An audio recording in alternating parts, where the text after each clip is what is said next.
Hey everybody, how's it going today? Hopefully you are all staying well, staying healthy, washing your hands regularly with soap and hot water. Um, and I just wanted to share another story tonight.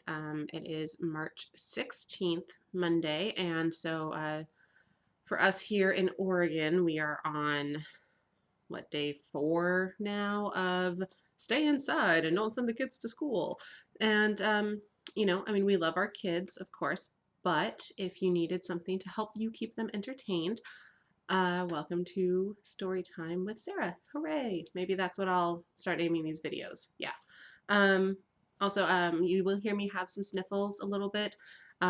It's because I do have allergies. I do not have coronavirus, but also this is part of why we're doing these videos online instead of having story time like at the library or at your local bookstore. So tonight's story is another one that I grew up reading with my stepmom. She really spent a lot of time with myself and my sister, inspiring a love of classic children's literature with us.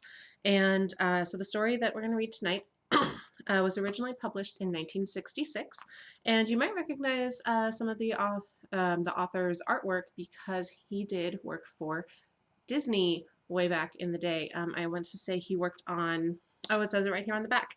He worked on Fantasia, 101 Dalmatians, Peter Pan, among others. And hopefully you enjoy this story. I will have the link for the book posted down below in the description. So if you like this and you want to check out the book for yourself or other works by this author, please do so.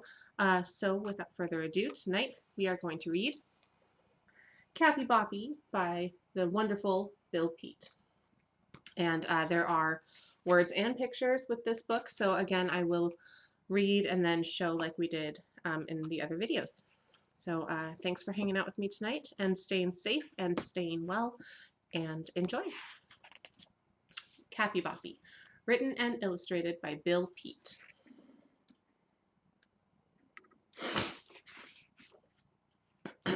Note: a capybara is a real animal. It is the largest existing rodent and looks something like a giant guinea pig, to which it is related. Normally, the capybara lives near the rivers and lakes of South America, but this one lived with the Peet family. Since early childhood, my son Bill has been fascinated by the wild creatures living around the Los Angeles and Southern California area. His room has always been part zoo and part museum, with a bed sandwiched in between. Over the years, this bedroom zoo has included tarantulas, praying mantises, scorpions, turtles, frogs, horned toads, lizards, kangaroo rats, pack rats, and a variety of harmless snakes. After observing these creatures for a while, Bill always set them free in the general area where he'd found them, only to return with another variety of small animal. So the zoo was forever changing.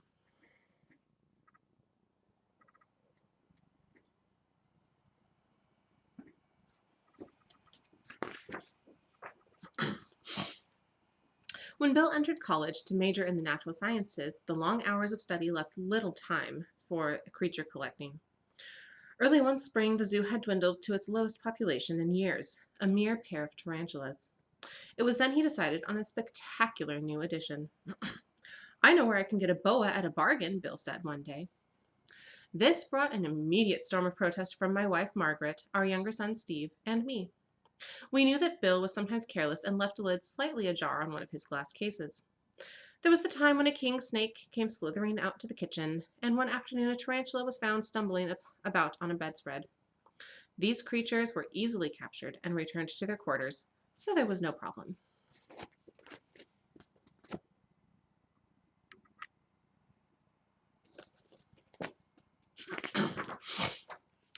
However, if a big boa should escape and take a tour of the house, that would be another matter. We had our 3 cats to worry about. 3 hopelessly spoiled cats who were fussy about their food and spent much of their time drowsing upon chairs and sofas or stretched out on a rug. Spoiled or not, we were extremely fond of them, and I shivered at the thought of the giant snake reclining on a sofa with 3 cat-sized bumps in his middle. It's only a small boa, Bill explained. Small boas grow into big boas, I argued.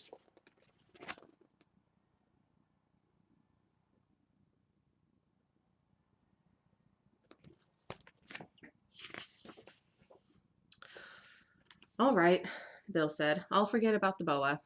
Now, how about a capybara? A capybara? Fine, fine, we quickly agreed. That's much more like it. We had read about capybaras and seen pictures of them. They are the world's largest species of rodent, sometimes reaching a weight of 200 pounds. These animals are vegetarians and live in swamps or along riverbanks in the South American jungles. Their thick bodies are covered with coarse brown hair. They have no tail. Their feet are partly webbed and they are good swimmers. When in captivity, the capybara is known to be very friendly. Oh, they're so cute.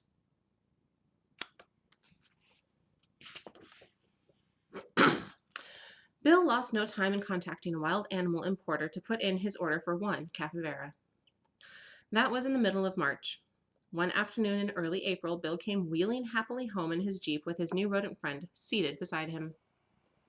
The instant the Jeep pulled to a stop in front of the house, the capybara was out the car door, and he came waddling up the walk as if he understood that this was his new home.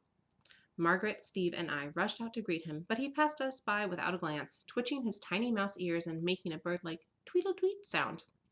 After taking a few nibbles at the ivy, he hopped onto the porch, then tweedle-tweeted on in the front door.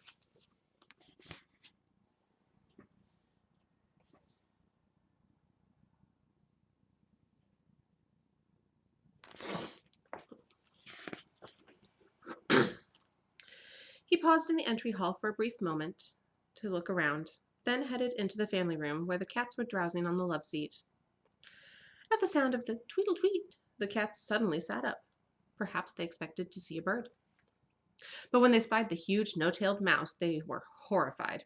They exploded off the love seat, kitty boom, and went streaking away to the living room. Would your cat do something like that if they saw a big rodent that size?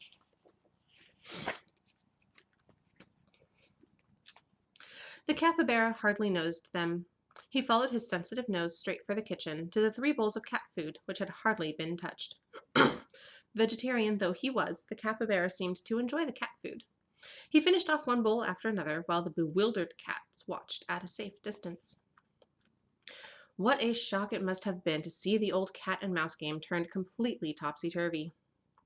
However, the cats hadn't seen anything yet. The big rodent was only 5 or 6 weeks old and was just beginning to grow. Oh, look at those poor cats. Look at how upset they are that their food is getting eaten.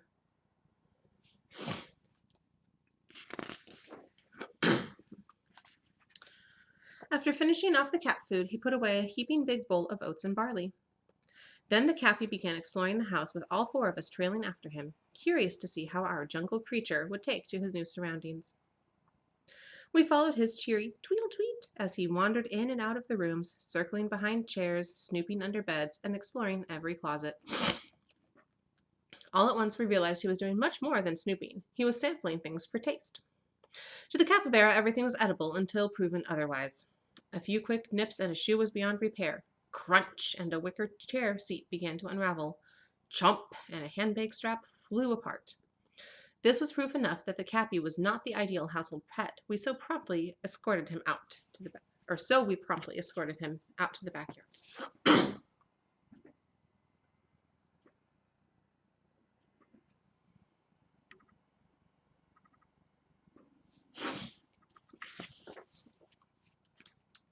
If we had planned a yard for the visitor from the Amazon jungle, it couldn't have been more ideal. There was a swimming pool with a border of broad-leaved tropical plants, and on beyond was a sloping bank overgrown with a dense tangle of trees and shrubs, and our jungle was completely fenced in. We watched anxiously as he sniffed the tropical plants, certain that they were doomed to the very last leaf. But after a few nibbles, the Cappy lost interest and waddled out onto the lawn. He found the lawn much more to his taste, and he settled down to graze, his large rodent teeth clipping off the grass about an inch from the ground as neatly and evenly as a lawnmower. A mower with built-in grass catcher that left no wheel tracks. The lawn area was small, and Cappy could have finished the mowing job in half an hour if he hadn't been distracted by the glitter of sunlit water. And he headed for the pool.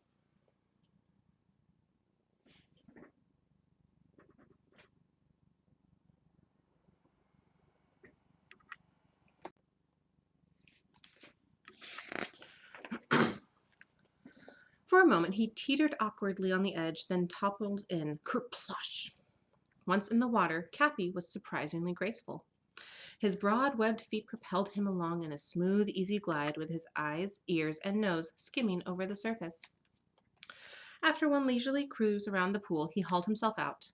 Swimming all alone wasn't much fun. Cappy needed a few playmates and a bit of competition to show what a truly fine swimmer he was.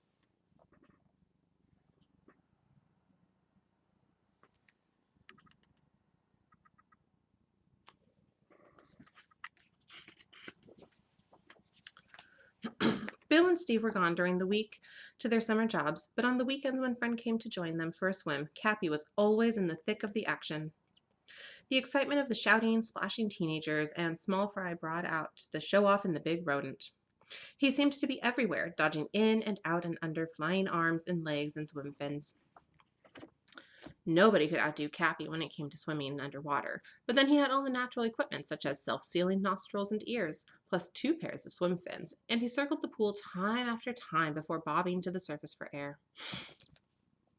When at last the weary, waterlogged swimmers gave up, Cappy gave up too. He joined his friends in the sun, adding a few of his own tweedle-tweets to the general conversation. For all the capybara knew, he was a teenager too, and a full-fledged member of our family. Do you see Cappy swimming with all of the kids?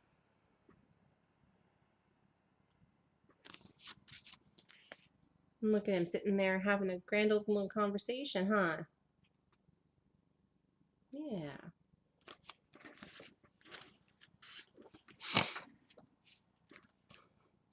After a full day of eating and swimming, Cappy joined us for the evening in the family room while we read or watched television.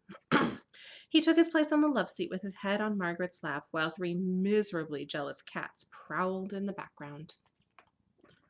There he remained without stirring, except for an occasional twitch of an ear, until it was time to carry him off to his bed in the garage. This was Bill's job.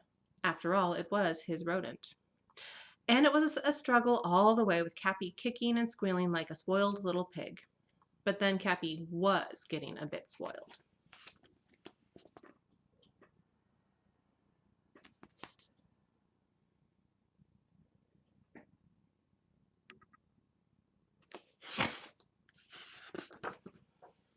As soon as Margaret gave him the special pet name, Capyboppy, I knew the spoiling was well underway.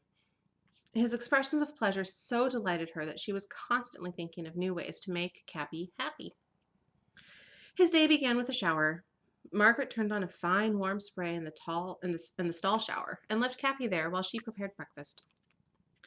He flopped down on the slippery tile floor to go wriggling and rolling about on his back, tweedling joyfully all the while. Then, after being fluff-dried with a beach towel, he galloped off to the kitchen for a heaping bowl of oats and barley.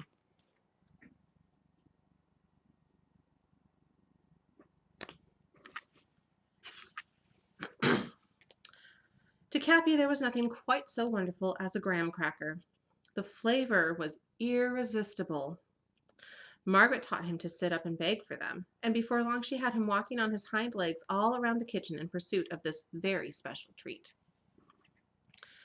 Another of Cappy's special treats was a good back scratching, and a long-handled back scratcher, a souvenir of old Chinatown, at last became useful. As Margaret worked the tiny wooden hand briskly up and down his back, the capybara's hair began to rise. Pretty soon, every single hair stood straight out, and from a rear view, Cappy resembled an enormous seed pod with a pair of mouse ears. That seems nice, huh, to have somebody scratch your back? Yeah.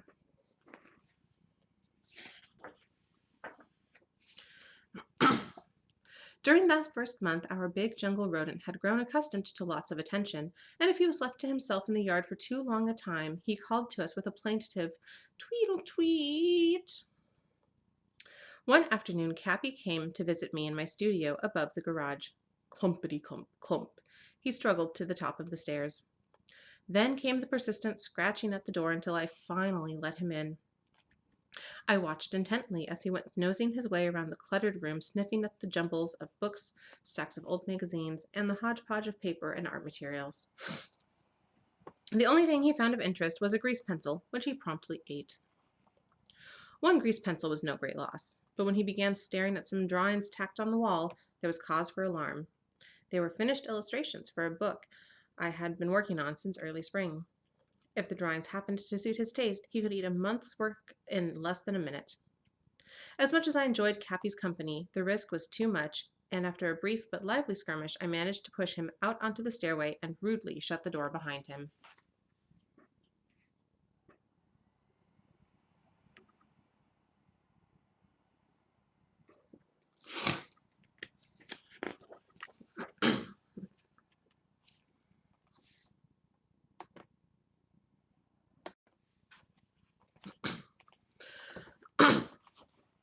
I had lost a lot of working time since the rodent's arrival.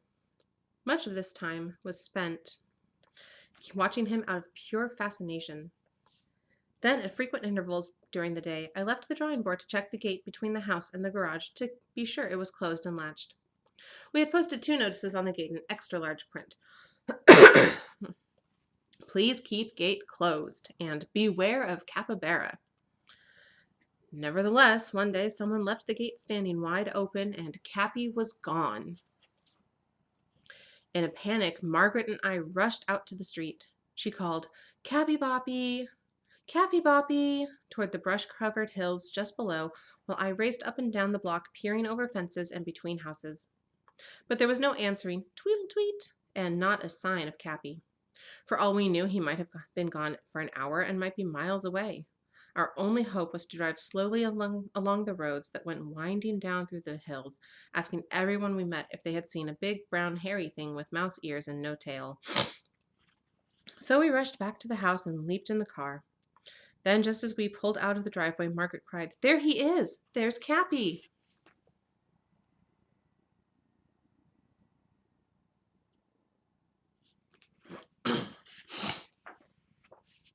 Cappy was sitting on the front porch staring at the door, patiently waiting to be let in. We'd hoped he'd come back because he missed us. But then he might have been thinking of graham crackers or a good back scratching. Or perhaps he was eager to get on with the new project he had going on in the backyard.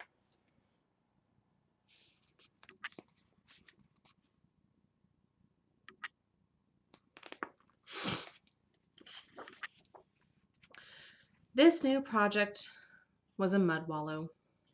He had discovered a bare spot on the lawn, and after a dip in the pool, the dripping wet Cappy kept rolling over and over on the spot until he had himself a sticky, icky quagmire.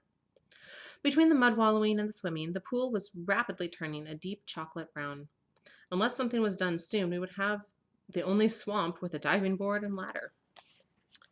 The solution to this sticky problem proved to be a truck tire inner tube floating in the pool. It covered Cappy's quagmire exactly, and we left the befuddled rodent staring gloomily at the huge rubber donut. I had no sooner settled down to the drawing board when Margaret shouted from below, "Come look at Cappy!"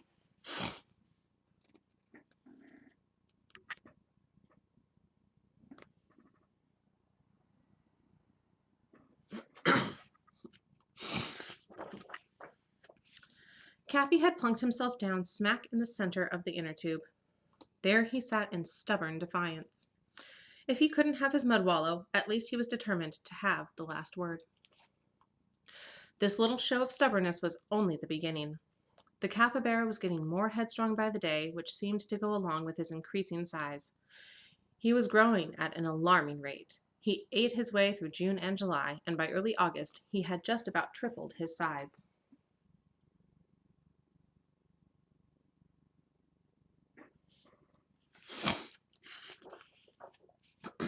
As big as he was, Cappy still spent the evenings with us lounging on the love seat beside Margaret. But it wasn't quite the same. He was getting a little too smart for us. When he figured it was getting close to his bedtime, he would suddenly leap to the floor and go galloping away down the hall. We set after him on a helter-skelter chase in and out through the bedrooms. When we thought we had him cornered, he would slip through our grasp, dodge between our legs, and go charging off to another part of the house. Sometimes it took all 4 of us to round up the elusive Cappy. Do you see all the cats? Where are all the cats? Huh? Are they jumping over the couch and they're running away? Or hiding up over here on the chair? Huh? They don't look too happy with the capybara running around the house. Once Cappy was captured, there was still the problem of hauling the 75-pound, kicking, squealing rodent out to the garage. At the rate he was growing, he would soon have the edge on us, so for a while we tried leaving him in the backyard until bedtime. But Cappy was not to be ignored, and he kept squealing and scratching at the back door until we let him in, and we were right back into the same old hectic routine. What Cappy needed was a pen. By this time, Bill was done with his summer job, and he spent a few days building a sturdy pen of 2x4s and heavy wire fencing, with a packing box for a shelter. As soon as the pen was finished, Bill took off in his Jeep on a month-long camping trip in Mexico, leaving the capybara situation in pretty good shape. Or at least so it seemed.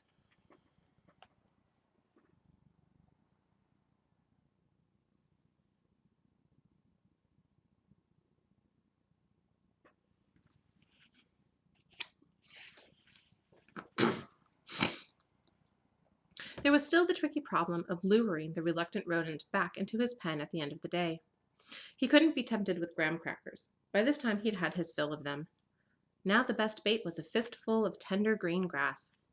Cappy kept the lawn so neatly trimmed that there was barely a nibble here and there, and he would do most anything for one good mouthful. So with a sacks and scissors, Margaret and I went grass collecting in the surrounding hills every few days to make sure there was always an ample supply on hand. The grass was strictly used as bait, just a bit at a time, and Cappy was always left in his pen squealing for more. Then one Sunday afternoon, we weakened. Cappy's dreary mood got the better of us, and we tried cheering him up with a feast, a heaping sackful of the precious green grass. Steve had brought a young friend to visit the capybara that day, 7-year-old Tommy Hall. The boy was so fascinated with our big rodent that we let him do the feeding while we watched, expecting Cappy's spirits to rise with every mouthful. But there was no cheery tweedle-tweet of pleasure. He chewed the grass in sullen silence.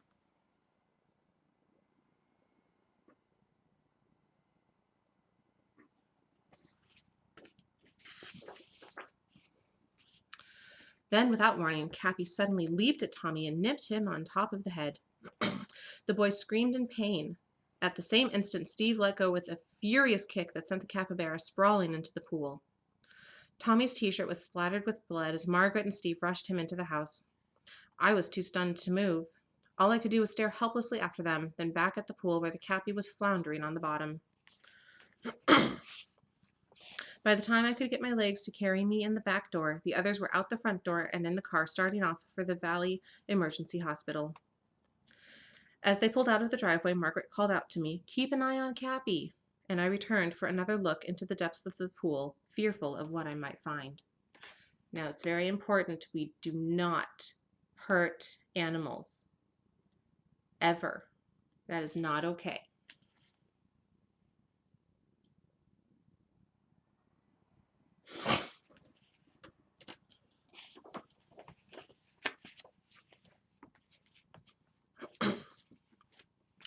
To my great relief, the capybara wasn't there. He was crouched in a clump of the tropical plants, as still as a stone, with his eyes tightly closed. The only sign of life was the fact he was sitting up. I wondered what had caused his sudden flare of anger. Or had it been sudden? Maybe his resentment of human creatures had been growing for some time, ever since he had been banished from the family circle in the evenings. Despite his blunt, clumsy appearance, he was a highly sensitive animal. To be accepted as one of us for most of the summer, then abruptly rejected and left alone in a lonely pen must have been bewildering. For all Cappy knew, he was being punished, and for no reason. This might have aroused deep resentment, which finally exploded in anger, and unfortunately, Tommy was there when it happened. I was still puzzling over the matter when Margaret and Steve returned with news of Tommy.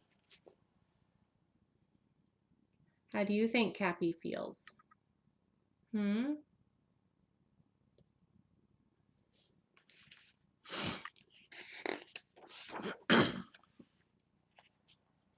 The scalp wound had been painful, but not serious. After it was treated and stitched, the doctor assured them it would leave only a small scar, which would be covered nicely by Tommy's thick shock of hair. Now it was time to worry about Cappy's condition. He hadn't changed position in the slightest for more than an hour. We called to him, hoping he might respond in some way, but there wasn't so much as a turn of the head or the twitch of an ear. There he remained without moving, his eyes tightly closed all through the afternoon. Just before sundown, we carried the limp and helpless capybara back to his pen, and Margaret covered him with a blanket, knowing that shock victims must be kept warm. Then we slid his cardboard house over him and left him there, with the awful feeling that this might be the end of Cappy. Uh-oh. What do you think?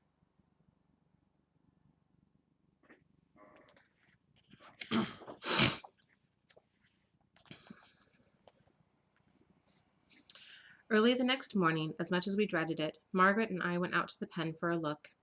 Steve was already there offering Cappy food and water, but he showed no interest whatsoever. He was just as we had left him the night before, with the blanket undisturbed. The fact that he was still breathing was the only hopeful sign. On the second morning, his condition remained the same. For all we could see, he hadn't stirred from the one position. He gave no sign of improving all through the afternoon and on into the evening when Tommy Hall telephoned to find out how Cappy was doing. "My head doesn't hurt anymore," he said, "and I'm not mad at Cappy. I hope he gets well." Oh, they're all very concerned about Cappy, huh?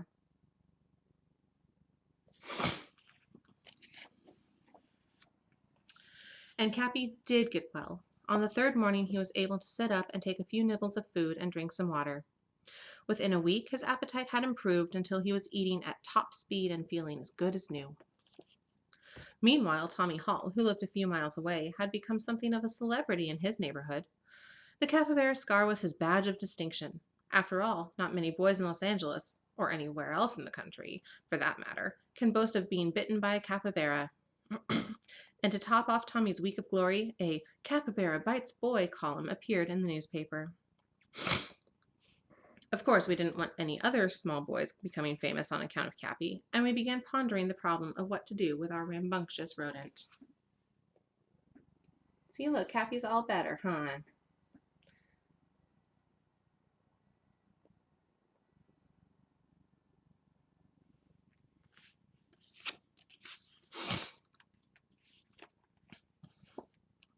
I suggested we donate the capybara to the Los Angeles Zoo, but Margaret objected.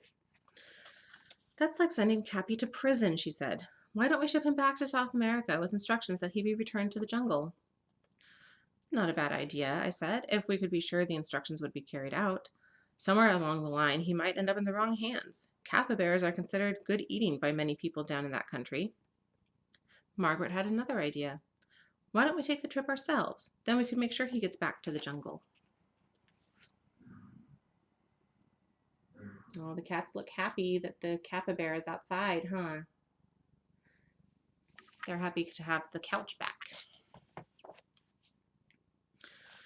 "That's the only sure way," I agreed. But for all we know, Cappy wouldn't last a minute in the jungle. His animal instincts for survival may have been dulled after spending most of his life in captivity. He might assume that the jungle is nothing more than one enormous backyard, the rivers and swamps just so many harmless swimming pools, completely unaware of the crocodiles, jaguars, and giant anacondas lurking everywhere. If we should turn him loose in the jungle, he might walk straight into the jaws of a prowling jaguar. It would be something to wonder and worry about long afterward. We were still puzzling over the problem when Bill returned from Mexico.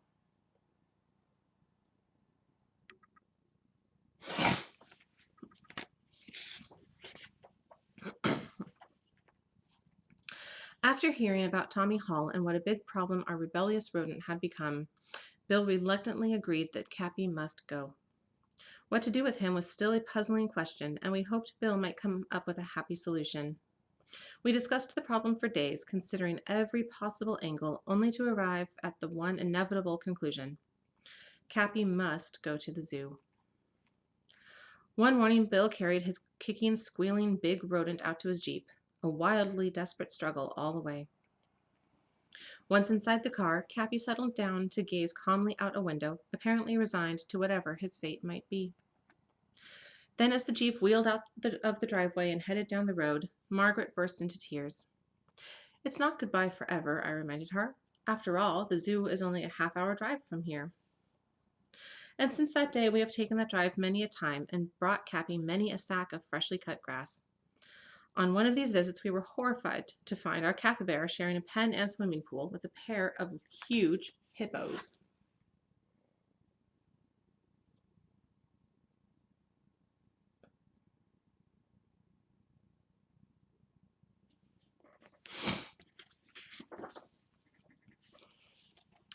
It seemed to us that the zoo had made a mistake, but after checking with one of the attendants, we were reassured that the Cappy and the hippos got along just fine.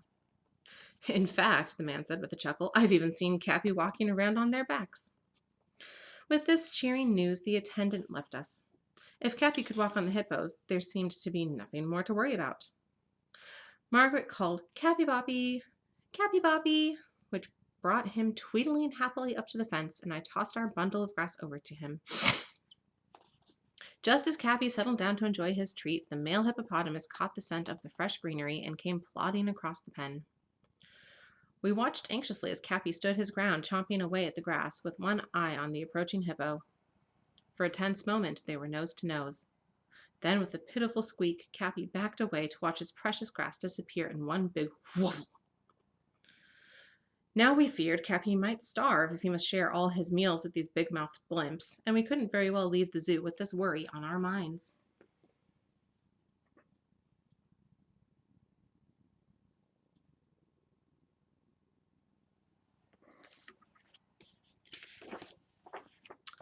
There was a park bench just across the walk from the pen, and we sat there to watch until feeding time. By then, the hippos had retired to the swimming pool, floating there like two blubbery islands. So Cappy was left to eat alone, and he plunked himself down in the feed box for a bountiful feast of lettuce, cabbage, carrots, and celery. We should have known better than to worry about our big rodent getting enough to eat. And as we left the zoo, I wondered if we shouldn't worry more about the poor hippos. If anyone ever goes hungry in that pen, it won't be Capyboppy.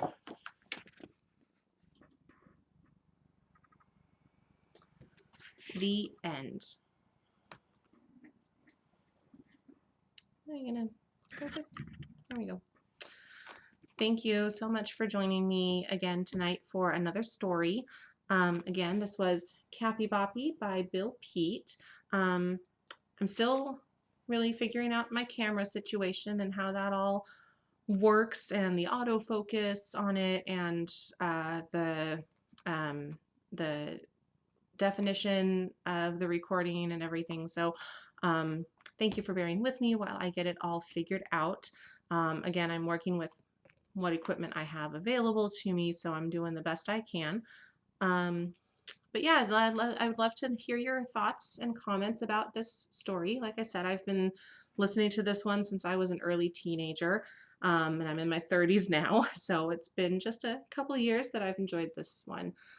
Again, the link to the book will be down below in the description, and I would love to hear suggestions for future stories. What was your favorite story as a kid, or what's a story you've always wanted to hear, read out loud, so you could share it with your children, whether they are, your biological children, your nieces, your nephews, your found family. Let me know. I'd love to hear some suggestions for some stories in the future. So once again, stay well, stay safe, wash your hands, and I will see everybody in another video real soon. Bye.